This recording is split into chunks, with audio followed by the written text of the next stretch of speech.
वाले आदरणीय श्री नरेंद्र मोदी जी से हम चैलेंज करते हैं कि आप लिस्ट बनाओ भाजपा में कितने लोग हैं जो सरहद पे चलना चाहते हैं और हम चलना चाहते हैं। देखते हैं पाकिस्तानियों में और आतंकवादियों में कितनी ताकत है। हम भी लड़ना, हिंदू हो, मुस्लिम हो, सिख हो, ईसाई हो, वो आतंकवादी हैं। किसी भी कीमत पर उन्हें बख्शा नहीं जाना चाहिए। और रही बात कि वो आतंकवादी आखिर हिंदुस्तान के सरहद में कैसे घुस गए, मतलब क्लियर है ना कि चौकीदार कमजोर हो गया।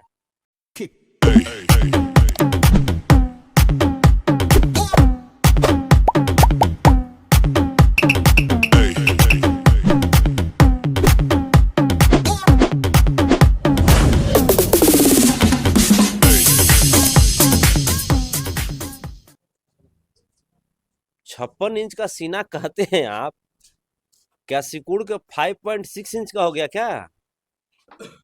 बताया गया था कि 370 धारा हटने के बाद सब कुछ शांत हो जाएगा, सब कुछ नॉर्मल मामला हो जाएगा जो कश्मीर में। जैसे आज जो भी घटनाएं घटित हुई। तो दोस्तों आप देख रहे हैं टुडे अपडेट बिहार, मैं हूं राजा यादव। अभी हमारे साथ संतोष रेणु यादव, जो कि इनसे हम बात करेंगे जो अभी हमारा 22 अप्रैल का जो भारतीय पर अटैक हुआ है, उन्हीं मुद्दे पर हम बात करेंगे। सबसे पहले हमारे चैनल में स्वागत है जी, शुक्रिया। आप कैसे देख रहे हैं जो पाकिस्तानी हमलावर किए हमारे 28 टूरिस्ट पे जो जम्मू कश्मीर में, उसके लेके आप क्या कहना चाहिएगा, आपका क्या प्रतिक्रिया? पहलगाम वाली घटना, जी पहलगाम जो 22 अप्रैल का हुआ था। देखिए ये जो घटना हुई है, सबसे पहले इस आतंकी हमले में हमारे जितने भी हिंदुस्तानी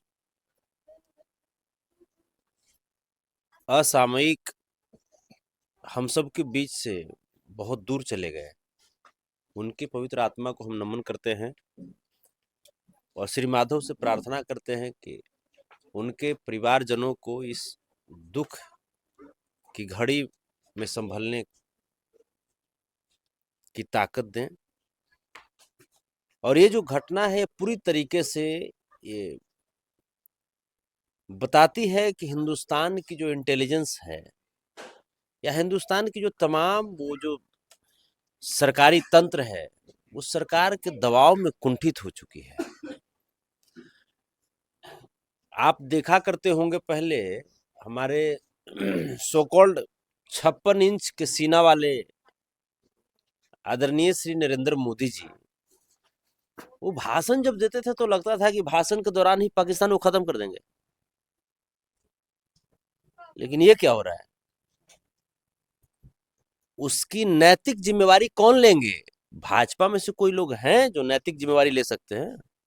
कोई लोग हैं भाजपा में से?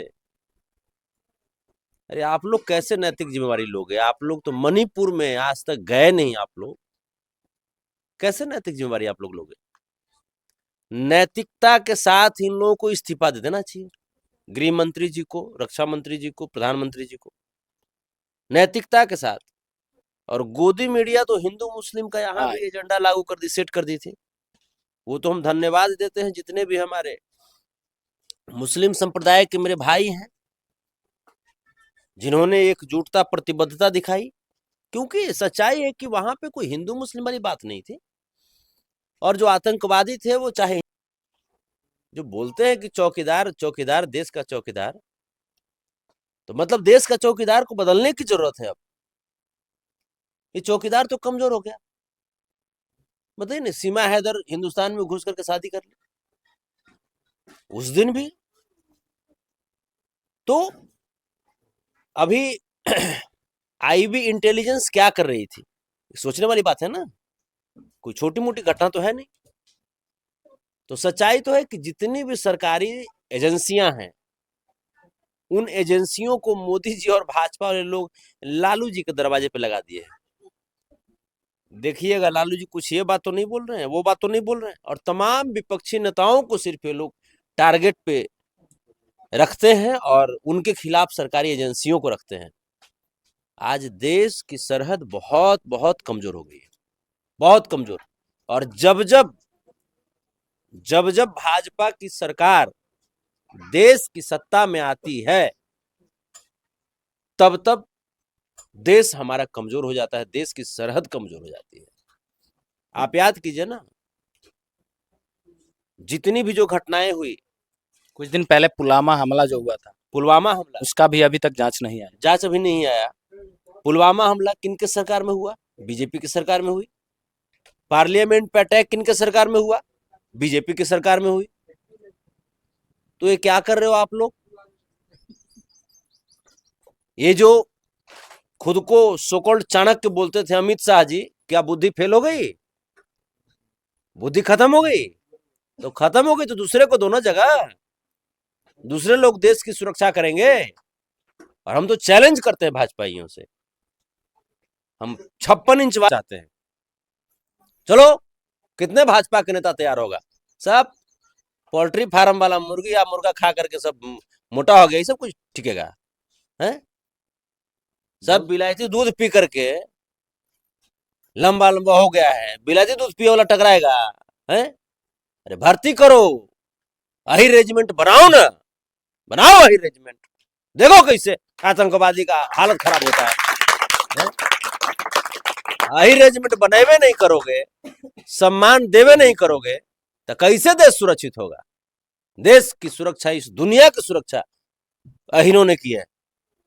आप रेजांगला का आप युद्ध याद कर लीजिए ना।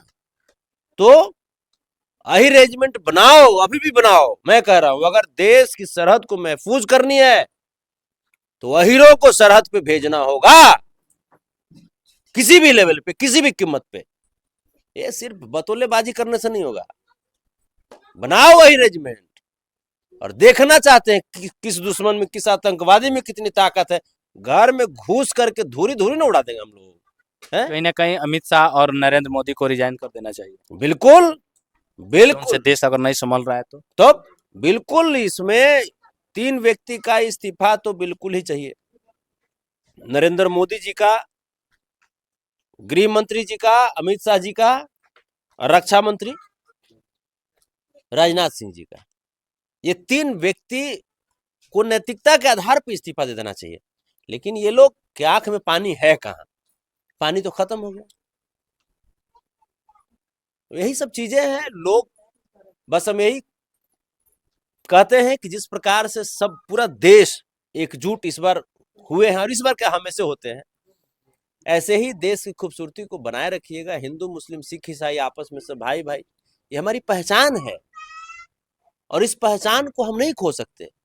आप बताइए ना, वहां पे एक हमारे मुस्लिम भाई अपनी जान की बाजी लगा दिए एक हिंदू को बचाने के लिए, और 11 हिंदुओं को बचाए हैं, बताइए। और जो अपने और जान ये जोखिम में डाल के, और जान भी उनका चला ही गया, जान भी चला गया। और ये भाजपा के का अकेला लोग, चिराग थे जो वही काम करके, और ये भाजपा का लोग बोलता है, भाजपा का लोग बोलता है हमारे देश के मुसलमानों को उल्टा पुल्टा बोलता है। ये भाजपा खुद ही गंदी पार्टी है, नाली का कीड़ा है भाजपा। हमारे देश के मुसलमानों को अगर कोई बोलेगा, अगर हमारे देश के हिंदुओं को कोई बोलेगा, देश के सिखों को, ईसाइयों को, या किसी भी धर्म के लोगों को कोई बोलेगा, तो कहीं ना कहीं वो देश के खिलाफ बोल रहा है। और ये भाजपा जो है राष्ट्रवाद जानती ही नहीं है, ये राष्ट्र के विरोध में काम करती है। तो तमाम मुद्दे पे बात हुआ। हमारे साथ संतोष रेणु जी जो जुड़े हुए थे, आप लोग देखें। तब तक के लिए नेक्स्ट, जय हिंद।